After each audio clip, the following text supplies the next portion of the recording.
proceso de amparo, en el que los plazos eran abreviados y en lo que era imprescindible responder por parte del servicio jurídico, sobre el que tenía responsabilidad la demanda promovida por la doctora Hayton. En aquel momento, y al igual que lo hacíamos con los juicios de relevancia institucional, jurídica, política, se informaba a las autoridades ministeriales, al secretario de Justicia, a la unidad ministro de Justicia, a través de la jefatura de gabinete de asesores del ministro, y procedimos en el servicio jurídico a contestar esa demanda de amparo de la doctora Hayton. Obtuvo la doctora Hayton, esto es un dato que entiendo que es de conocimiento de los señores legisladores y señoras legisladoras, obtuvo un pronunciamiento favorable del juzgado contencioso administrativo federal 6, creo recordar, alineado con la doctrina del presidente Fay. Doctor, cuando recibe la demanda, bueno, usted dice que era un tema de relevancia institucional. En lo inmediato, a partir de recibida la demanda, de notificado el ministerio, ¿usted tuvo alguna reunión con sus superiores, el secretario de Justicia, el ministro de Justicia? ¿Le han indicado de manera general cómo tenía que enfrentarse el caso? No recuerdo haber recibido ninguna indicación especial. De estos temas informaba a la jefatura de gabinete de asesores de la unidad ministro. Contestamos la demanda sin recibir en ese momento todavía ninguna indicación especial. Y si recuerda en qué consistió en los argumentos centrales de la contestación de la demanda, es decir, la posición del Ministerio o del Estado. Tendrá usted presente, señor diputado, que ya para ese entonces, en virtud de la doctrina Fay, la postura defensista del Estado, bueno, estaba de algún modo, si se quiere, condicionada, ¿no?, por aquel fallo de la Corte, pero el planteo que desde un primer momento, desde el caso Fay mismo, sostenía el Estado Nacional a través del Ministerio de Justicia, era que los puntos definidos como sujetos a reforma, ¿no?, la ley que habilitó la reforma constitucional del 94, no implicaban un condicionamiento para que la constituyente tuviera que atenerse de una manera tan literal o tan estricta, ¿no?, a los términos de la ley declarativa de la necesidad de reforma.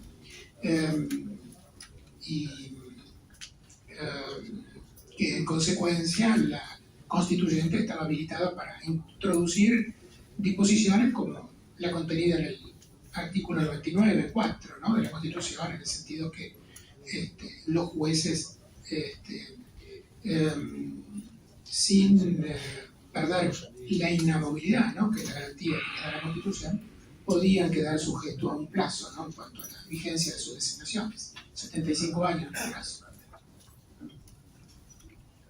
Doctor, lo que tengo en principio acreditado, demostrado, es que quien se encargó de representar al Estado en esa demanda es el abogado Martín Bataller, que intervino con el patrocinio letrado del abogado Marcos Giangrasso.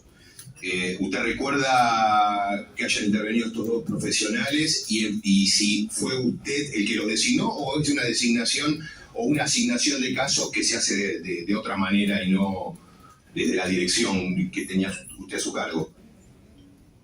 O la distribución de los casos dentro del sector de judiciales, ¿no?, de la Dirección de Asuntos Jurídicos, normalmente lo hacía el director del área de judiciales, el doctor Giangrasso, que suscribe como patrocinante, era coordinador, ¿no?, y el doctor Bataller, el responsable primario, ¿no?, de la causa. Esa distribución se hacía en función de la carga de trabajo de cada profesional, ¿no?, para asegurar una distribución más o menos razonable y equitativa, ¿no?, en el esfuerzo.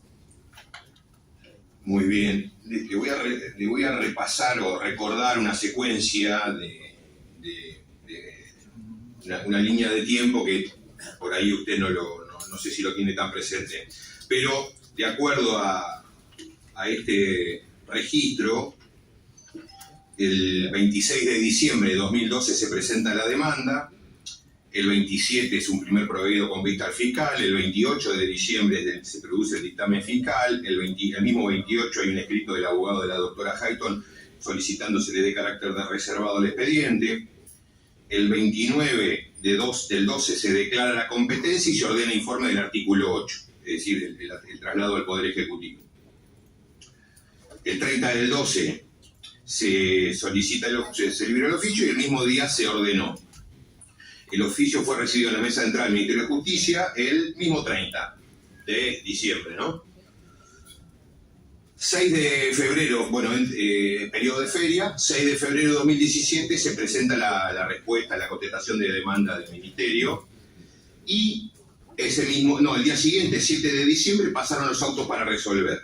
Y el 10 de diciembre, 3 días después de autos para sentencia, se dicta sentencia acogiendo favorablemente la pretensión de la doctora Hayton. Es decir, la duración del proceso insumió 13 días hábiles, de acuerdo a estos datos, desde la interposición hasta la sentencia.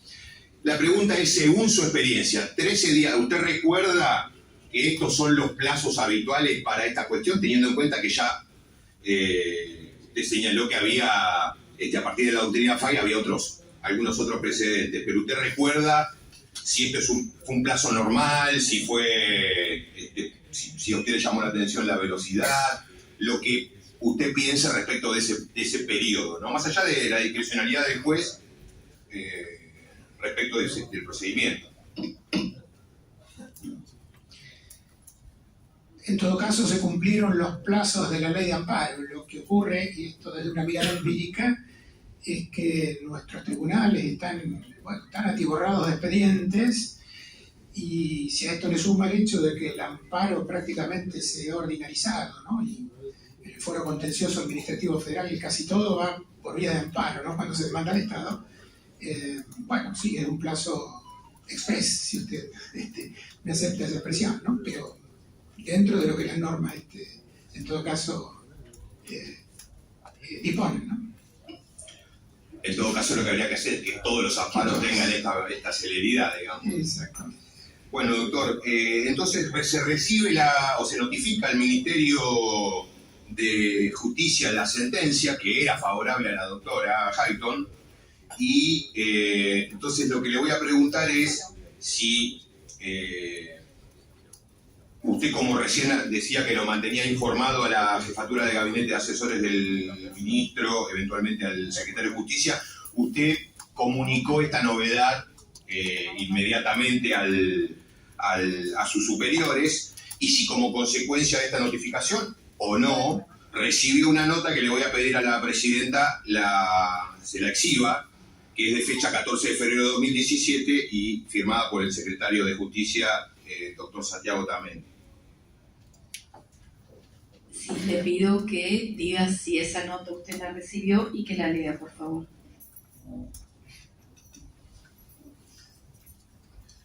La primera parte de la pregunta del señor diputado nacional, sí, informé de la sentencia a las autoridades ministeriales y recibí una nota que, ha pasado 6 años, pero entiendo que sí está la nota que recibí.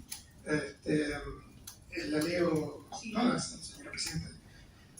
Tengo el agrado de dirigirme a usted, suscribe el secretario de Justicia, en relación al fallo dictado por el Juzgado Nacional de Primera Instancia en lo Contencioso Administrativo Federal número 6 en los autos caratulados Hayton del Orozco y Elena Inés contra Estado Nacional sobre Amparo, Ley 16986, expediente número 83656/16, mediante el cual se acoge favorablemente la pretensión de la magistrada accionante. En atención a sus términos y en aras de evitar un dispendio jurisdiccional innecesario, autorízase a esa Dirección General a consentir el fallo arriba mencionado. Sin otro particular, saludo a usted muy atentamente. Firma el secretario de Justicia, el doctor Santiago Otamendi. Entonces, ¿recuerda haberla recibido, doctor? Sí. Perfecto. Y accionó en consecuencia, es decir, presentó, ¿cómo fue la forma en que consintió el fallo? La derivé a la área de asuntos judiciales de la Dirección General de Jurídicos. Pasados 6 años yo no podría asegurarle si la conducta fue simplemente no presentar recursos de apelación, que era lo que hubiera podido articular el Estado Nacional, o si se presentó un escrito muy breve acompañando esta notita y consintiéndolo expresamente. Lo cierto es que la representación estatal consintió el fallo. No puedo asegurarle si fue de una manera expresa, con un escrito, o simplemente dejando transcurrir el plazo. Muy bien. No lo tengo presente. Pero está perfecto y se entiende perfectamente. Yo, Presidenta, voy a pedir que se requiera al Ministerio de Justicia y Derechos Humanos, que así como nos envió la nota presentada, la que acaba de leer el doctor Díez, nos remita copia certificada de la contestación. Podríamos poder pedirle copia certificada de la demanda de la doctora Jaito, la contestación de la demanda del Estado y la confirmación de la instrumentación del desistimiento, si fue expresa o si se dejó pasar el tiempo y no se interpuso apelación. Así que lo dejo expresamente pedido para que se sustancie esa diligencia. Doctor Díez, usted habló de la doctrina FAI, pero como abogado o director de Asuntos Jurídicos del Ministerio, ¿usted recuerda haber intervenido en otros expedientes? Sí, perdón. Sí, diputado, ya disculpe que lo interrumpa. Acá me informan mis asesores que ya tenemos el expediente y el Ministerio de Justicia no presentó nada, dejó pasar el plazo. Esa Perfecto. fue la tesitura que Muy adoptaron. bien, bueno, perfecto. Entonces, digo, si había algún antecedente de esta forma de extinción del proceso en casos similares, ¿no? Que usted recuerde si intervino.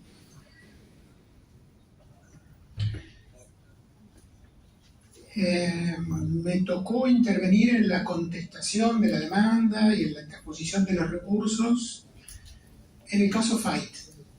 Por entonces era subdirector de jurídicos del Ministerio de Justicia.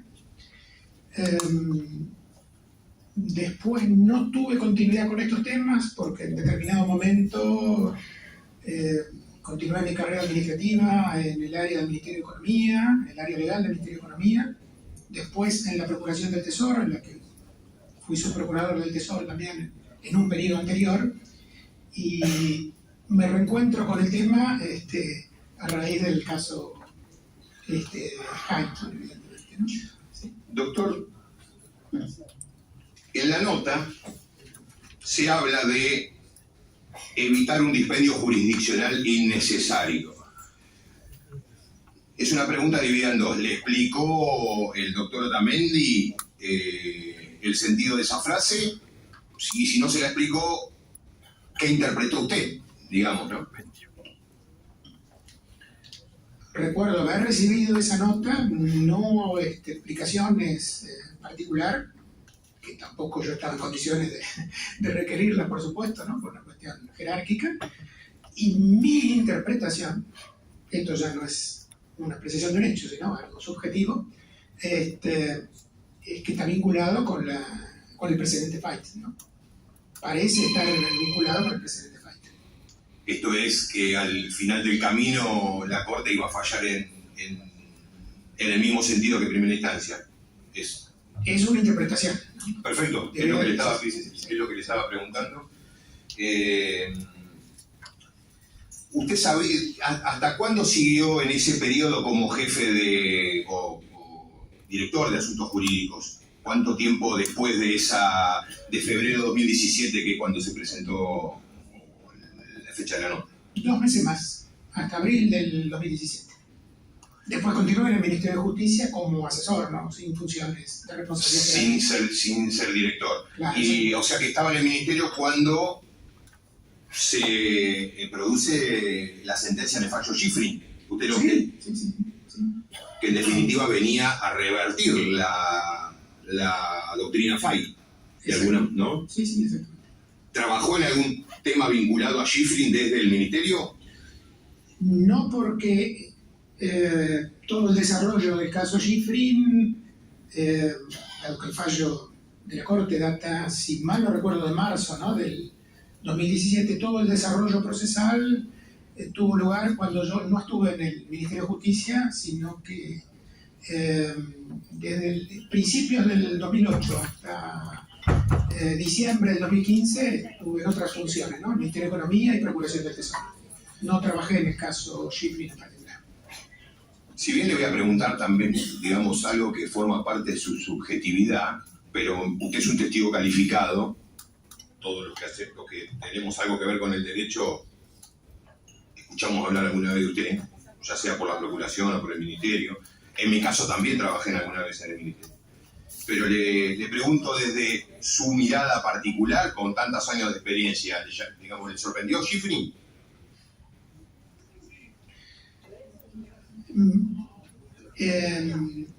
Le comentaba que me tocó trabajar personalmente como parte del equipo del Ministerio de Justicia en la defensa de la constitucionalidad del 99.4 de la Constitución en el caso Faix.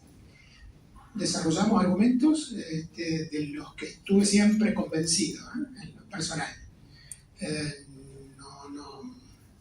Nunca estuve convencido del razonamiento de la Corte en el fallo dictado en el 99 en el caso Faix. La línea de razonamiento de Schifrin me parece, bueno, yo humildemente y respetuosamente, para con los distintos criterios que puedan existir sobre el tema, bueno, digo que me siento totalmente convencido de que es un razonamiento acorde, ¿no?, a los estándares constitucionales, el del fallo Schifrin, pero estamos en el terreno de las opiniones, ¿no? Exacto, es lo que le pedí. Ahora, yendo al terreno de los hechos, en esta etapa, en esa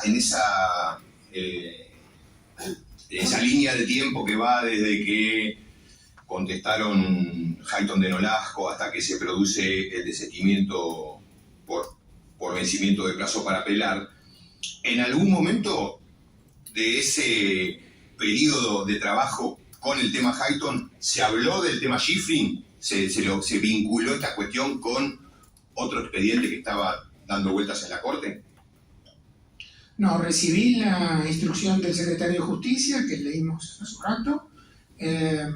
El listado de causas de relevancia institucional, entre ellas el caso Schifrin, estaba en manos de las autoridades a las que se le había informado, ¿no?, de los casos con relevancia jurídica, institucional o económica, pero en lo personal no tuve oportunidad de participar de ningún debate jurídico sobre el tema, sobre el caso. Este listado de temas relevantes que acaba de señalar, ¿usted lo conocía por su función o porque la Corte había hecho algún anuncio del estilo que hizo la semana pasada, creo, en donde habló de cuáles iban a ser los temas que van a tratar durante el año? No, era el listado de temas relevantes desde nuestra perspectiva como servicio jurídico, ¿no?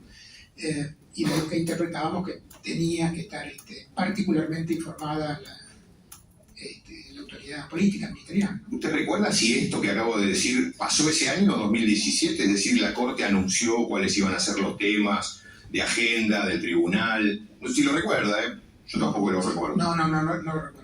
Muy bien.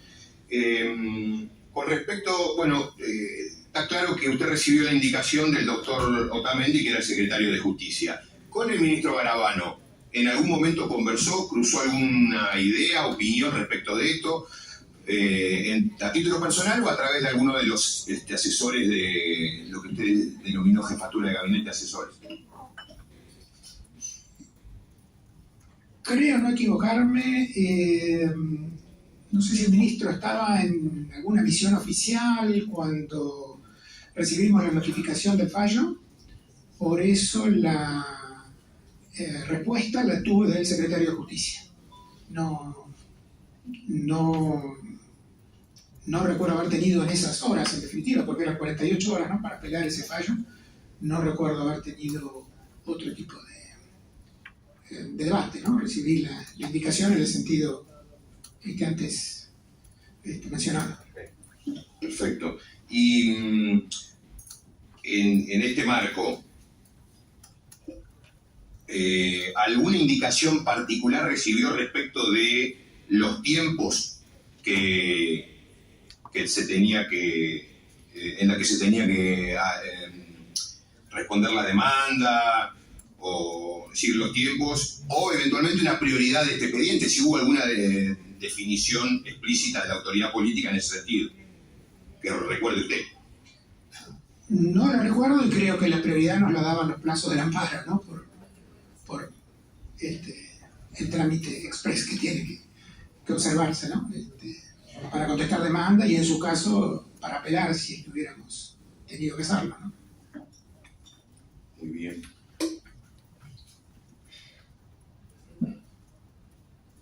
Sí, el diputado Ortega de... Sí, sigo después. Sigo después. Sí, diputado López. Sí, ¿qué tal?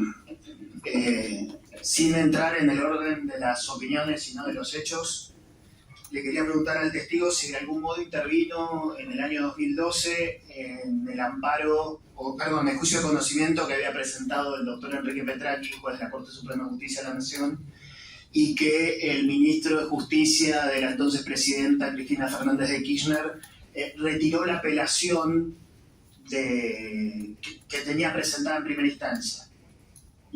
No estaba en el Ministerio de Justicia en ese tiempo y no tuvo intervención alguna en el caso. Y este caso, el caso del juez de la Corte Petracchi y del ministro Alac, ¿fue analizado? ¿Es un caso que se analiza a la hora de tomar decisiones en materia del presente file, bueno, el artículo de la Constitución que impide a los jueces permanecer después de los 75 años? No sé si fue evaluado por la autoridad política posterior. No. Eso ya escapa a mi conocimiento. Por lo menos por el servicio técnico, no. No. Y no sé si me puede decir, no sé si usted lo considera una opinión, por lo menos, por supuesto, lo eximo de la pregunta, pero si era una jurisprudencia pacífica la jurisprudencia del presente fight del año 99. En el terreno de las opiniones, ¿no? Como usted me lo señala, era pacífica en el sentido que fue el caso que llegó a la Corte y donde la Corte se pronunció.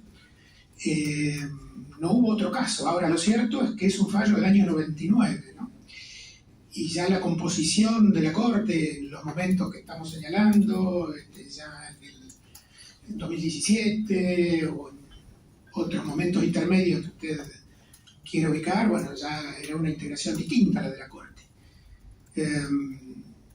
No sé si esto de algún modo apunta a su inquietud. Uno tiende a ver como un estándar que tenemos dentro del funcionamiento del cuerpo de abogados del Estado, ¿no? Que nos sirve a nosotros como punto de referencia, pero que no es vinculante ni es obligatorio para la autoridad política, pero sí como criterio para quienes somos abogados del Estado.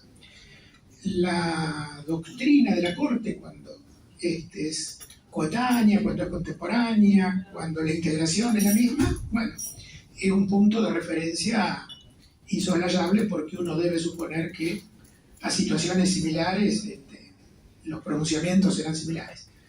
Producido un cambio de integración de la Corte, y cuando los fallos ya dejan de ser contemporáneos a una nueva situación, pueden darse situaciones como la que termina produciéndose con Schifrin, ¿verdad?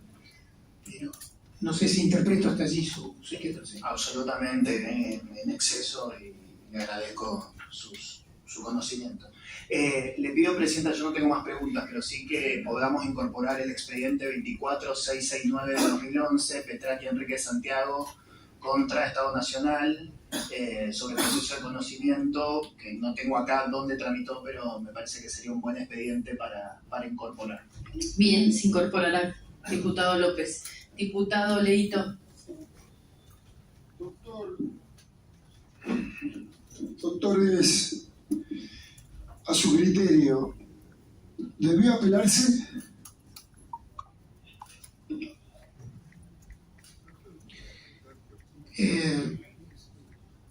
Dentro de las normas en materia de representación judicial del Estado, está previsto que los abogados del Estado tenemos la obligación de recurrir todo fallo adverso al Estado Nacional. Presentar recurso de apelación e incluso si hay cuestión federal y una sentencia que reúna los requisitos como para habilitar el recurso extraordinario, llegar a la Corte.